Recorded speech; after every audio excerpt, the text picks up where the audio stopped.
It's Tara Green, and it is April the 7th. Sorry, my voice sounds a little bit croaky here. I had a very intense day of readings yesterday. So, astrology of today. Well, the big ticket item is Mercury in deep, dark Scorpio, revealing all the secrets, trying to be in power and control, opposite Uranus and Taurus. And you can see, sorry, this is a bit wobbly as well. Where's Mercury here? Where are we here? The magic finger. There's Mercury there, 9 degrees Scorpio, opposite Uranus at 9 degrees, still retrograde in Taurus. So if you have planets, I would say from 5 degrees, give it 4 minutes earlier, and 13 degrees Scorpio, and the same from 5 to 13 degrees of Taurus, you will feel that intense pulling of that smashing down that Mercury and Scorpio wants to do, smashing the language, smashing the values, because we're dealing with Taurus energy there as well, smashing the psychology. You may feel like your brain's being smashed up. It isn't easy, and they're also both square to this symbol up here, which is called Hygeia. She's up there at 6 degrees of Leo. So, of course, COVID-19 still smashing and breaking and destroying and death and rebirth, and it's Scorpio energy we're dealing with, and we're soon going to be in Scorpio time as well. So paying attention to your health, to making your body strong. That's Uranus and Taurus. A lot of it is your attitude. Mercury and Scorpio is here to help us to go into the depths, into the underworld, into our deep souls and our psyches, and decide what it is we really want here. Okay, now. What else have we got going on? I know it looks very busy here. There seems to be, of course, a fire. This is moving. You can see this is a live software here. There is a fire trine going on between the South Node at 23 degrees Sagittarius, Mars at 23 Aries conjunct Eris, trining Vesta at 24 Leo. So that's a pretty hot take there. Vesta, the goddess that rules the sacred hearth. She's the sacred tantric priestess. So all these women who remember being sacred Amazon warrioresses and tantric priestesses, the good time to tune into that energy, especially with Eris there, and really disturb very consciously, men's ideas of controlling women and putting them down and relegating them to the back, you know what I mean, and to just being downtrodden. So I would call all Amazon warrioresses to, remember your fiery path as priestesses, as philosophers, as travelers, as leaders, very much so. And, a lot of old anger is going to come up about that too.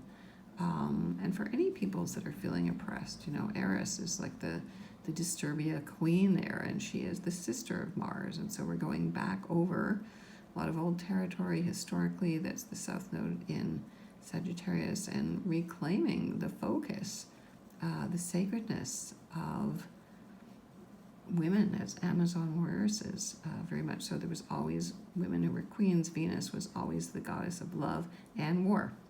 Okay, so it's not make love or war. It was actually one or the other or both. Okay, now, I just want to mention here that Sedna, one of the newest dwarf planets or Plutoids or however they want to classify her, she is a Canadian Inuit goddess of the seas with kind of a very tragic story, but she's sitting on Algol right now. So again, she brings up old unconscious memories about being betrayed. And so again, this sense of everybody feeling betrayed by the government, the president, whoever it is, whatever world leader, or whatever system, deeply entrenched system. This is very powerful right now. And so that's something that's going on now. You can see the moon is at the 15th degree of Gemini. That's right now. It's right at the middle degrees. Moon in Gemini. Gemini is the sign of the twins, the opposing twins, but they're not really opposites. They're just two sides of the same coin. In fact, we don't usually think of Gemini that way, but it really is. And Gemini represents both parts of our minds, our brains, our consciousness. Venus is over there at 5 degrees of Virgo. What is she doing there, Venus? Well, she's kind of off there on her own, scouting things out, keeping track, keeping tags on things. She is trining Uranus. Uranus is widely trining Athena there. Speaking of Amazon Warises and things like that, there's Amazon Athena there. Close to Jupiter, actually. So again, this strong feminine energy. Again, Mercury is conjunct to Juno, the feminine form of Venus. The Sun is almost at the 15th degree of Libra. So planets, the Sun is not a planet, and we know that. When planets are at the 15th degree, it's at the most powerful of the 30 degrees of the signs. So what else is happening today? The Moon, trining the Sun, in conjuncting Jupiter, squaring Neptune and Pisces, in conjuncting Pluto, sextiling Mars, and in conjuncting Saturn later in the day in PDT. So that looks pretty busy. We can see that. You can see those little inconjuncts there in those green lines as well. Neptune and Pisces there. So it seems to be almost, is there a planet in every sign here? Let's see. Are there? Let's see. Aries, Taurus, Gemini. Midheaven is in Cancer, but there are no planets in Cancer right now until the moon gets there soon. Again, Hygeia in Leo and Vesta in Leo. Venus is the only one in Virgo. The Sun is the only one in Libra. Scorpio, South Node in Sag, lots of Capricorn. Ceres is at the almost last degree of Aquarius, so soon, although she's retrograde, but when she leaves Aquarius right now, there won't be any Aquarian planets either. So it's interesting to see where there's empty signs. Okay, now Lilith is also at the 29th degree of Aries and very, very powerful. She will enter Taurus, and that'll bring in a whole new kind of Lilith energy as well. So get ready for that one. So if you want to get in touch with me, I'm at taratarot.com. Please follow me here, sign up and subscribe to my blog on YouTube.